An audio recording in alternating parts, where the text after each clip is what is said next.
নমস্কাৰ সকলোকে স্বাগতম জনাইছোঁ চেনেলটোৰ আকৌ এটা নতুন ভিডিঅ'লৈ। সো 2026 চনৰ পলমকৈ আপোনালোকক নৱবৰ্ষৰ শুভেচ্ছা জনাইছোঁ প্ৰথমতে, আৰু বছৰটোৰ প্ৰথমটো কাৰেণ্ট এফেয়াৰ্ছৰ ভিডিঅ' আজি লৈ আহিছোঁ 2026 চনৰ। সো ভিডিঅ'টোৰ টোটেল 50টা কুৱেশ্যন আছে আৰু শেষত আপোনালোকৰ বাবে এটা কুৱেশ্যন এৰি থোৱা আছে, গতিকে ভিডিঅ'টো আপোনালোকে শেষলৈকে চাব। আৰু ইয়াৰ লগতে আপোনালোকে যদি 2025 চনৰ জানুৱাৰীৰ পৰা ডিচেম্বৰ মাহলৈকে 12খন লাষ্ট 12 মান্থছৰ কাৰেণ্ট এফেয়াৰ্ছৰ কণ্টেণ্টখিনি যদি ল'ব বিচাৰে, এই বুকলেটখন ল'ব পাৰে আমাৰ চেনেলটোৰ। চিম্পলি এই হোৱাটছআপ নম্বৰটোত তলত দিয়া হোৱাটছআপ নম্বৰটোত হোৱাটছআপ কৰি PDF-খন আপোনালোকে পাৰ্চেছ কৰিব পাৰে। তো 3000-ৰো অধিক MCQ আছে, 38 নেশ্যনেল গেমছ, এই টপিকবিলাকো পাব মান্থলি কাৰেণ্ট এফেয়াৰ্ছৰ লগতে। আছাম বাজেট হওক, sports current affairs, topic wise এইবিলাক গোটেইবিলাক আছে। মিলিটেৰী এক্সাৰচাইজ হওক, জুবিন গাৰ্গৰ বিষয়ে MCQ আছে। সো হোৱাটছআপ কৰি পাৰ্চেছ কৰিব পাৰে। সো আজিৰ প্ৰথম প্ৰশ্নটো হৈছে, which state has become the first in India to constitute its 8th state pay commission. তো ভাৰতৰ প্ৰথমখন কোনখন ৰাজ্য হৈছে যিয়ে 8ম ৰাজ্যিক দৰমহা আয়োগ গঠন কৰি প্ৰথমখন ৰাজ্য হিচাপে পৰিগণিত হৈছে? নিশ্চয় গমেই পাইছে, আমাৰ অসম ৰাজ্যখনেই হৈছে প্ৰথমখন ৰাজ্য যিখনে 8ম ৰাজ্যিক দৰমহা আয়োগ গঠন কৰিছে। নেক্সট কুৱেশ্যনটো হৈছে, who has been appointed as the chairperson of 8th pay commission in Assam. অসমৰ 8ম দৰমহা আয়োগৰ অধ্যক্ষ হিচাপে কাক নিযুক্তি দিয়া হৈছে শেহতীয়াকৈ? তো আমি পঢ়িলোঁ অলপ আগতে, অসমখন হৈছে প্ৰথমখন ৰাজ্য যিয়ে 8th পে কমিশ্যন এপ্লাই কৰিছে। তো এই আয়োগখনৰ অধ্যক্ষ হিচাপে নিযুক্তি দিয়া হৈছে সুভাষ দাসক। অপশ্যন বিটো হ'ব শুদ্ধ উত্তৰ। ইয়াতে চাব পাৰে, ফৰ্মাৰ আছাম চিফ ছেক্ৰেটাৰী আছিলে সুভাষ দাস, তেখেতক এপইণ্ট কৰা হৈছে হেড অফ দ্য কমিশ্যন হিচাপে। তেওঁৰ বিস্তৃত প্ৰশাসনিক অভিজ্ঞতাই স্পষ্ট প্ৰমাণৰ ভিত্তিত পৰামৰ্শ আগবঢ়াব বুলি আশা কৰা হৈছে। নেক্সট কুৱেশ্যনটো হৈছে, who is the co-director of the Assam-made Indo-Israeli film selected for PIFF 2026 alongside Assamese filmmaker Manju Bora? তো অসমীয়া চলচ্চিত্ৰ নিৰ্মাতা মঞ্জু বৰাৰ সৈতে PIFF 2026 বাবে নিৰ্বাচিত হোৱা অসম নিৰ্মিত ভাৰত ইজৰাইলী ছবিখনৰ সহ পৰিচালক গৰাকীৰ নাম হৈছে আমাক। co-director গৰাকীৰ নাম হৈছে ডেন ওলমান। অপশ্যন চিটো হ'ব শুদ্ধ উত্তৰ। ইয়াতে চাব পাৰে, পুনে আন্তঃৰাষ্ট্ৰীয় চলচ্চিত্ৰ মহোৎসৱত এই mothers too close love too far এই চিনেমাখনে নিৰ্বাচিত হৈছিলে গ্ল'বেল চিনেমা শাখাত। তো এইখনৰে co-director আছিলে তেখেত। নেক্সট কুৱেশ্যনটো হৈছে, the north east first highway emergency landing strip scheduled to be opened in February is located in which national highway stretch? তো ফেব্ৰুৱাৰীত মুকলি কৰা হ'ব উত্তৰ পূবৰ প্ৰথমটো ঘাইপথ জৰুৰীকালীন লেণ্ডিং ষ্ট্ৰিপ। এইটো কোনখন ৰাষ্ট্ৰীয় পথৰ অংশত অৱস্থিত? কোনটো ৰাষ্ট্ৰীয় পথৰ? তো ৰাষ্ট্ৰীয় পথটো হৈছে ডিব্ৰুগড় মৰাণ নেশ্যনেল হাইৱে। ইয়াতে উত্তৰ পূবৰ প্ৰথমটো ইমাৰ্জেঞ্চি লেণ্ডিং ষ্ট্ৰিপ বনোৱা হৈছে। আৰু এই লেণ্ডিং ষ্ট্ৰিপটোৰ দৈৰ্ঘ্য হৈছে 4.2 কিলোমিটাৰ, যিয়ে অসামৰিক বিমান, ভাৰতীয় বায়ু সেনাৰ সুখয় আৰু ৰাফেলৰ দৰে যুদ্ধ বিমানবিলাকক চম্ভালিব পৰাকৈ ডিজাইন কৰা হৈছে এই ঘাইপথটো। আৰু ই ডিব্ৰুগড় বিমানবন্দৰৰ বিকল্প হিচাপে কাম কৰিব, আৰু ইয়াক ৰাষ্ট্ৰীয় ঘাইপথ আৰু আন্তঃগাঁথনি উন্নয়ন নিগমে নিৰ্মাণ কৰিছে। নেক্সট কুৱেশ্যনটো হৈছে, বড়োলেণ্ড বিশ্ববিদ্যালয়ৰ গৱেষক ছাত্ৰ ভৈৰৱ গগৈয়ে শেহতীয়াকৈ কোনটো ক্ষেত্ৰত কৰা কামৰ বাবে ইটালী দেশখনৰ পৰা সন্মানীয় মুনা মেটলাইফ বঁটা লাভ কৰিছে? মুনা মেটলাইফ এৱাৰ্ড।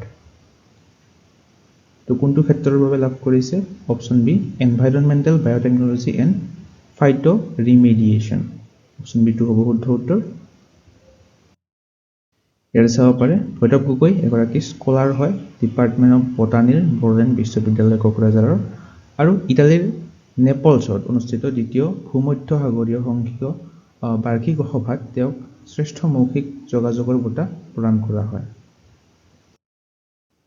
নেক্সট কুৱেশ্যনটো হৈছে, Nalini Kanta Barua who recently passed away at the age of 95 was renowned for his work in which field? তো শেহতীয়াকৈ নলিনীকান্ত বৰুৱাৰ মৃত্যু হৈছে 95 বছৰ বয়সত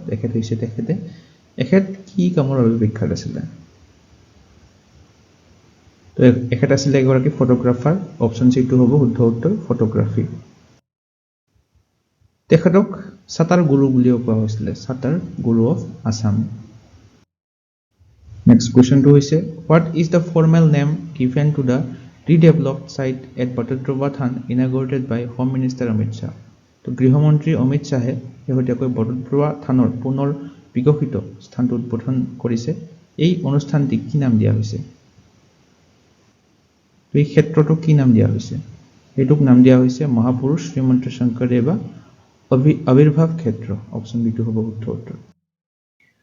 আৰু এই বটদ্ৰৱা ক্ষেত্ৰটো বনাওঁতে খৰচ হৈছিল 228 কোটি টকা এই প্ৰকল্পটোত খৰচ হৈছিল আৰু এইটোৰ লক্ষ্য আছিল শ্ৰীমন্ত শংকৰদেৱৰ জন্মস্থানৰ ঐতিহ্য সংৰক্ষণ কৰা আৰু এই ঠাইখনক বিশ্বমানৰ আধ্যাত্মিক আৰু সাংস্কৃতিক পৰ্যটন কেন্দ্ৰ হিচাপে কৰি তোলা হৈছে এতিয়া এই প্ৰকল্পটোৰ দ্বাৰা Next question is who was conferred with the Pratima Bodua Pandey Award 2024 for contribution to folk culture. তো শেহতীয়াকৈ প্ৰতিমা বৰুৱা পাণ্ডে এৱাৰ্ড 2024 টো প্ৰদান কৰা হৈছে কাক প্ৰদান কৰা হৈছে ৰত্নেশ্বৰ মোৰাণ অপচন বি টো হ'ব শুদ্ধ উত্তৰ এটা চাব পাৰে the award was instituted by All Assam Student Union অৰ্থাৎ ASU সদৌ অসম ছাত্ৰ সন্থাৰ উদ্যোগত এই বঁটাটো প্ৰদান কৰা হৈছে Next question to is what are the monthly benefits provided to male postgraduate students under newly introduced Babu Asani scheme?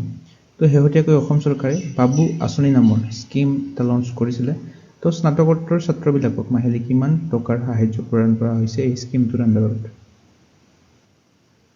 তো এই বাবু আঁচনিটোৰ জৰিয়তে পোষ্ট গ্ৰেজুৱেট ষ্টুডেণ্টবিলাকক প্ৰদান কৰা হৈছে 2000 কোটি টকা অপচন ডি টো হ'ব শুদ্ধ উত্তৰ So ইয়াতে চাব পাৰে এই স্কিমটোৰ দ্বাৰা গ্ৰেজুৱেট ছাত্ৰ ছাত্ৰীবিলাকক 1000 কোটি টকা প্ৰদান কৰা হৈছে আৰু পোষ্ট গ্ৰেজুৱেট ষ্টুডেণ্টবিলাকক 2000 কোটি টকা প্ৰদান কৰা হৈছে Next question is Kaziranga National Park recorded what percentage increase in foreign tourist influx in the 2022 to 2023 period ইয়াৰে অপচন সি টো হ'ব শুদ্ধ উত্তৰ 127% অৰ্থাৎ 127% শতাংশ বৃদ্ধি পাইছে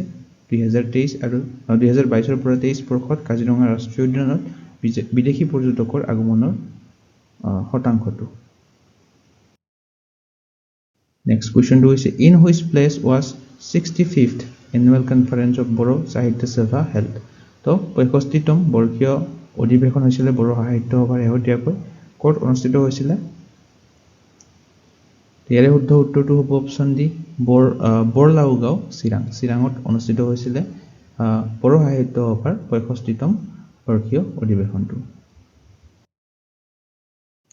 ইয়াতে চাব পাৰে 65th এডিশ্যন আছিল বড়ো সাহিত্য সভাৰ যিটো 2026 ত শেহতীয়াকৈ হৈ গ'ল জানুৱাৰী মাহত চিৰাঙৰ বৰলাউগাঁৱত অনুষ্ঠিত হৈছিল বড়ো সাহিত্য সভাৰ বিষয়ে যদি আমি ক'বলৈ যাওঁ হেডকোৱাৰ্টাৰটো কোকৰাঝাৰত অৱস্থিত আৰু বৰ্তমান সেক্ৰেটাৰী গৰাকীৰ নাম হৈছে ডক্টৰ সুৰত নাৰ্জাৰী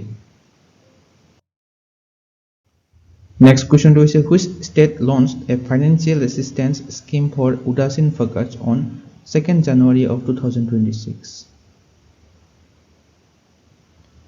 ইয়াৰে শুদ্ধ উত্তৰটো হ'ব অপচন সি অসম অৰ্থাৎ অসমত 2026 চনৰ 2 জানুৱাৰী তাৰিখে উদাসীন ভক্তসকলৰ বাবে বিত্তীয় সাহায্য আঁচনি আৰম্ভ কৰা হৈছে ইয়াৰ ইম্পৰ্টেন্ট পইণ্টখিনি যদি আমি চাওঁ সাংস্কৃতিক ঐতিহ্য সংৰক্ষণৰ বাবে ৰাজ্যৰ বৈষ্ণৱী মঠ অৰ্থাৎ বৈষ্ণৱী সত্ৰবিলাকত থকা বৈবাহিক সন্যাসীসকলক মাহিলি 1500 টকাৰ ব্যৱস্থা কৰি উদাসীন ভক্তৰ বাবে 2026 চনৰ 2 জানুৱাৰী তাৰিখে অসম চৰকাৰে আৰ্থিক সাহায্য আঁচনি আৰম্ভ কৰে Next question to is the Kalai 2 hydropower project is planned on which river তো Kalai 2 জলবিদ্যুৎ প্ৰকল্প কোনখন নদীত পৰিকল্পনা কৰা হৈছে তো শেহতীয়াকৈ এই Kalai 2 হাইড্ৰোপাৱাৰ প্ৰজেক্টটো নিউজত আছিল এইটো কোনখন ৰিভাৰৰ ওপৰত নিৰ্মাণ কৰা হ'ব লোহিত অপচন বি টো হ'ব শুদ্ধ উত্তৰ Next question to is which state government launched Sanskar Sala for value based education তো শেহতীয়াকৈ কোনখন ৰাজ্য চৰকাৰে মূল্যবোধ ভিত্তিক শিক্ষাৰ বাবে সংস্কাৰ চালা মুকলি কৰিছে তো অসম চৰকাৰে শেহতীয়াকৈ সংস্কাৰ চালা মুকলি কৰিছে Next question is who has been appointed as the chairman of managing director of Food corporation of India FCI তো ভাৰতীয় খাদ্য নিগমৰ অধ্যক্ষ আৰু পৰিচালন সঞ্চালক হিচাপে শেহতীয়াকৈ কাক নিযুক্তি দিয়া হৈছে ভাৰতীয় খাদ্য নিগম আৰু নিগমৰ অধ্যক্ষ আৰু পৰিচালন সঞ্চালক হিচাপে নিযুক্তি দিয়া হৈছে ৰবীন্দ্ৰ কুমাৰ আগৰৱালক শেহতীয়াকৈ নেক্সট কুৱেশ্যনটো হৈছে which institute launched the Param Rudra supercomputer Bihar's first supercomputer তো বিহাৰ ৰাজ্যখনৰ প্ৰথমটো সুপাৰ কম্পিউটাৰ হয় এইটো পৰম ৰুদ্ৰটো তো এইটো কোনখন ইনষ্টিটিউটে লঞ্চ কৰিছে তো বিহাৰৰ IIT পাটনাই এইখন লঞ্চ কৰিছে এই সুপাৰ কম্পিউটাৰটো Next question to is which state is the first in India to establish a National Artificial Intelligence AI Research Institution? তো ভাৰতৰ কোনখন ৰাজ্যই ৰাষ্ট্ৰীয় কৃত্ৰিম বুদ্ধিমত্তা গৱেষণা প্ৰতিষ্ঠান স্থাপন কৰা প্ৰথমখন ৰাজ্য হৈ পৰিছে তো এই ৰাজ্যখন হৈছে গুজৰাট ৰাজ্যখন অপচন সি টো হ'ব শুদ্ধ উত্তৰ Next question to is where was India's first 3D flex aqueous angiography with eye stent performed? তো এইটো চকুত কৰা এটা চিকিৎসা হয় 3D flex aqueous angiography টো এইটো প্ৰথমটো কত কৰা হৈছে কোনখন হস্পিটেলত ইয়াৰে অপচন বি টো হ'ব শুদ্ধ উত্তৰ army hospital research and referral দিল্লীত এই 3D flex aqueous angiography টো প্ৰথম পাৰফৰ্ম কৰা হৈছে শেহতীয়াকৈ Next question to is who became the first Indian woman to reach South Pole? তো দক্ষিণ মেৰুত উপনীত হোৱা প্ৰথম গৰাকী ভাৰতীয় মহিলা কোন হৈছে? দক্ষিণ মেৰুত উপনীত হোৱা প্ৰথম গৰাকী ভাৰতীয় মহিলা very important question তো কাম্যা কাৰ্তিকেয়ন এখেতে হৈছে প্ৰথম ভাৰতীয় মহিলা যিয়ে দক্ষিণ মেৰুত উপনীত অৰ্থাৎ দক্ষিণ মেৰুত গৈছে Next question to is which foundation day did DRDO celebrate on 1st January 2026 তো আমি জানো 1 জানুৱাৰী তাৰিখটো হৈছে DRDO অৰ্থাৎ ডিফেন্স ৰিচাৰ্চ এণ্ড ডেভেলপমেণ্ট অৰ্গানাইজেশ্যনৰ প্ৰতিষ্ঠা হোৱা দিন তো কোনটো এডিশন পালন কৰিছে কিমান সংখ্যক তো এইটো আছিল 68 অৰ্থাৎ 68 সংখ্যক প্ৰতিষ্ঠা দিৱস DRDO লগতে এই ভিডিওটো চাই যদি আপোনালোকৰ সহায় হোৱা বুলি ভাবে তেনেহলে আপোনালোকে লাইক বটনটোত ক্লিক কৰি ইয়াতে এটা হাইপ বটন দেখা হ'ব ইয়াতে ক্লিক কৰিব নাপাহৰিব ইয়াতে ক্লিক কৰি হাইপ কৰি দিব Next question is when will India's first bullet train be launched তো শেহতীয়াকৈ ৰেল মন্ত্ৰী অশ্বিনী বৈষ্ণৱে ঘোষণা কৰিছে ভাৰতৰ প্ৰথমখন বুলেট ট্ৰেইন কেতিয়া মুকলি কৰা হ'ব তো ভাৰতৰ প্ৰথমখন বুলেট ট্ৰেইন মুকলি কৰা হ'ব 2027 চনৰ 15 আগষ্টত অপচন সি টো হ'ব শুদ্ধ উত্তৰ Next question to is which country became 21st country to adopt the euro on 1st January 2026 তো শেহতীয়াকৈ এখন দেখে তেওঁলোকৰ কাৰেন্সি হিচাপে ইউৰোটো গ্ৰহণ কৰিছে ইউৰো তো এইখন কান্ট্ৰি হৈছে বুলগেৰিয়া অপচন এটো হ'ব শুদ্ধ উত্তৰ তো আমাৰ এক্সামত দিব পাৰে যে বুলগেৰিয়াৰ কাৰেন্সি কি তো বুলগেৰিয়াৰ কাৰেন্সিটো হ'ব ইউৰো আপোনালোকে যদি বুলগেৰিয়াৰ ক্যাপিটেলখনৰ নাম জানে আপোনালোকে কমেন্ট কৰি জনাব Next question to is Amazonian stingless bees were granted legal rights for the first time by which country? Option B2 হ'ব শুদ্ধ উত্তৰ পেৰু তো শেহতীয়াকৈ এই পেৰু দেশখনে আমাজনত থকা এই ফুল নথকা মৌমাখিবোৰক আইনী অধিকাৰ প্ৰদান কৰিছে Next question to is who won Women's Blitz Chess Championship title 2025 তো কোনে মহিলাৰ 2025 চনৰ ব্লিটজ দবা চেম্পিয়নশিপ খিতাপ জয় কৰিছে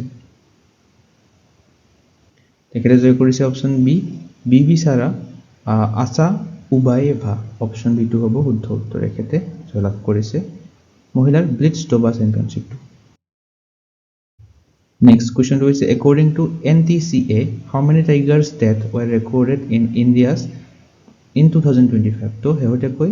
2025 চনত NTCA এর মতে ভারতত কিমানটা বাঘৰ মৃত্যু পঞ্জীয়ন কৰা হৈছে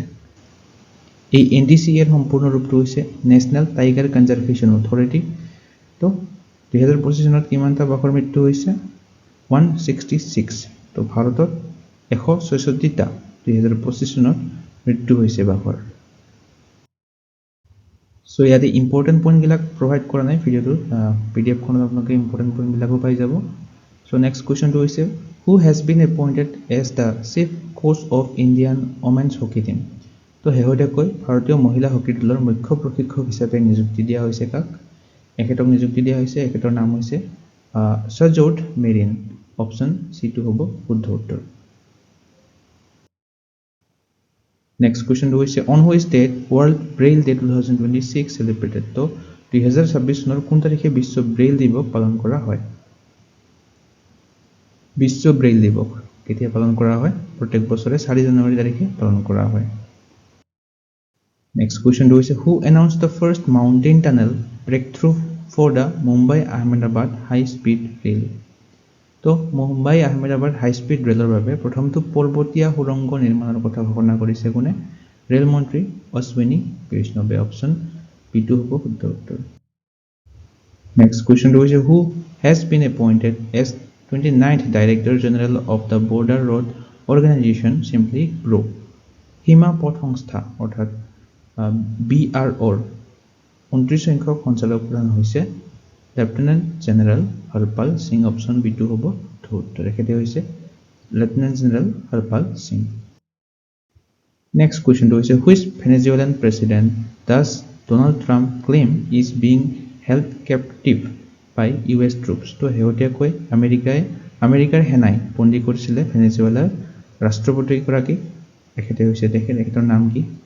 আমি ক'ব লাগে এখেতৰ নাম হৈছে নিকোলাছ মাদুৰো অপশ্যন B2 হ'ব শুদ্ধ উত্তৰ ভেনেজুৱেলাৰ ৰাষ্ট্ৰপতিগৰাকীৰ নাম হৈছে নিকোলাছ মাদুৰো আপোনালোকে যদি ভেনেজুৱেলাৰ কেপিটেলৰ নাম জানে কমেন্ট কৰি জনাব নেক্সট কোৱেশ্চনটো হৈছে which state hosted regional AI impact conference 2026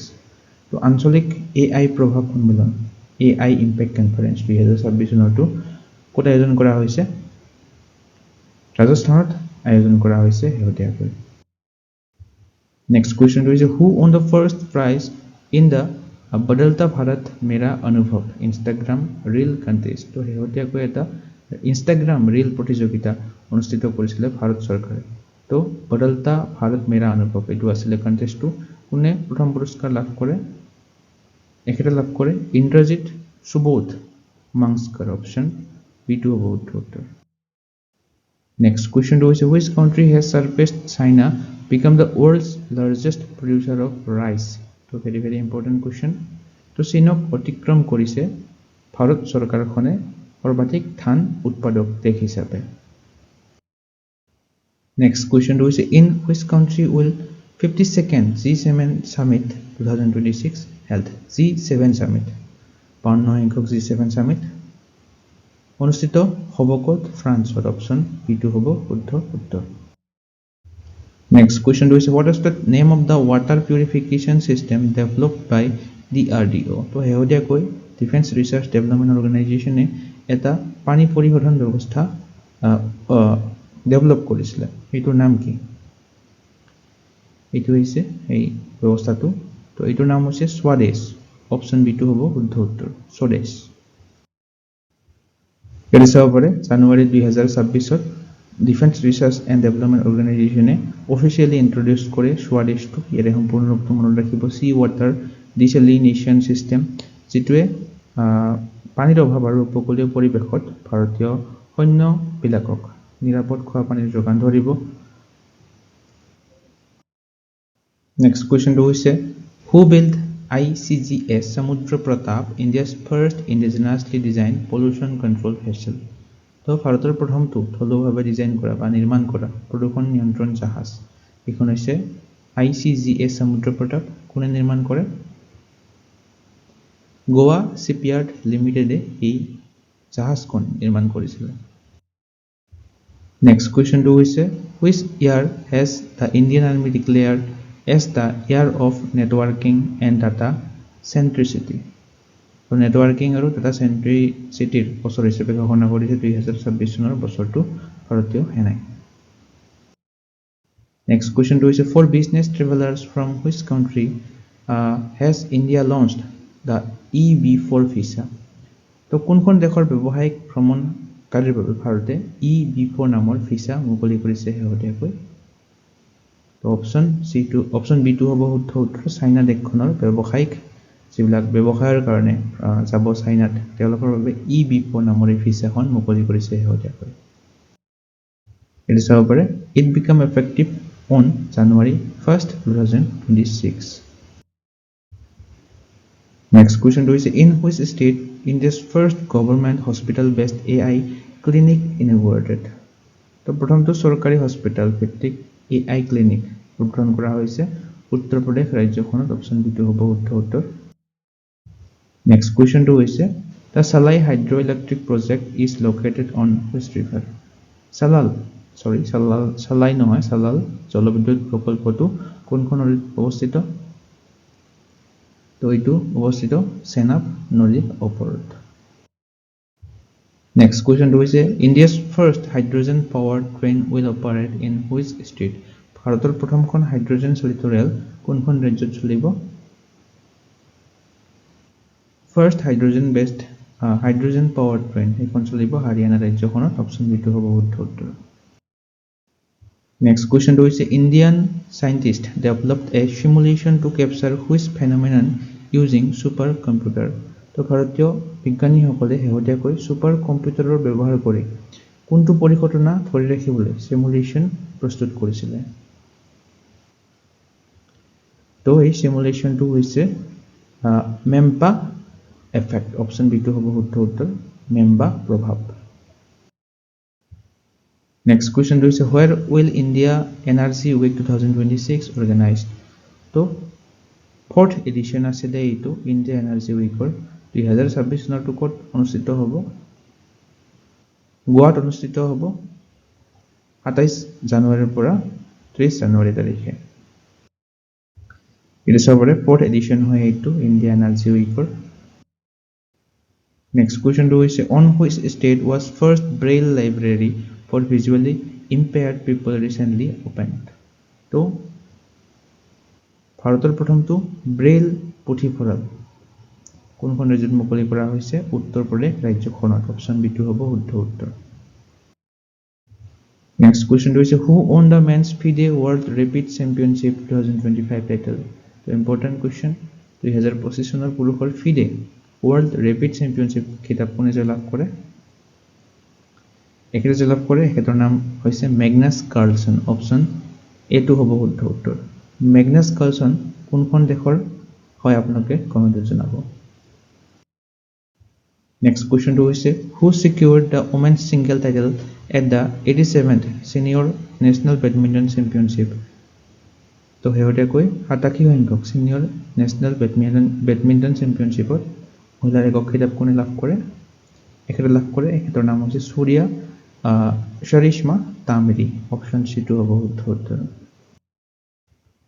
Next question is who is the first bowler to take 8 wicket in a men's T20 international? তো আন্তঃৰাষ্ট্ৰীয় T20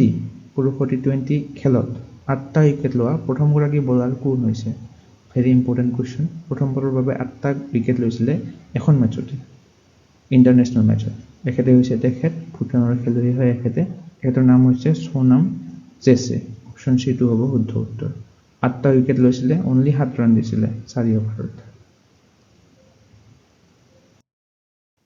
Next question is which edition of India International Youth Sailing Championship will be held at the Chennai Port 2026?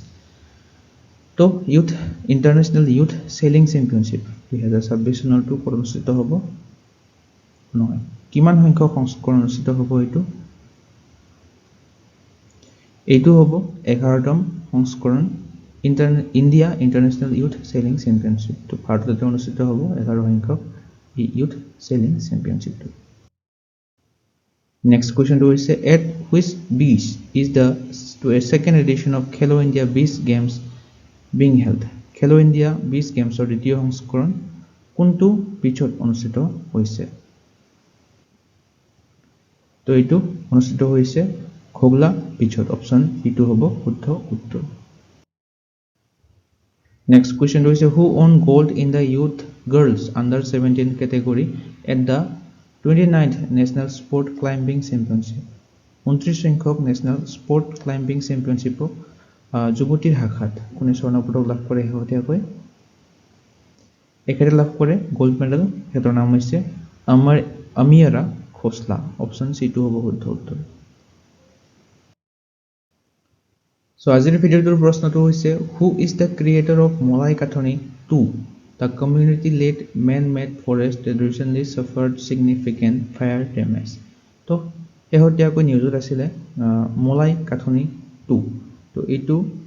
জুই লাগিছিলে এই কাঠনিটো অৰ্থাৎ এই ফৰেষ্টখনত তো ইয়াৰে সৃষ্টিকৰ্তা কোনে এই মলাই কাঠনি 2 টো নিৰ্মাণ কৰিছিল বা কোনে সৃষ্টি কৰিছিল এখেতে হৈছে তেখেতৰ নাম কি আপোনালোকে যদি জানে কমেন্টত জনাব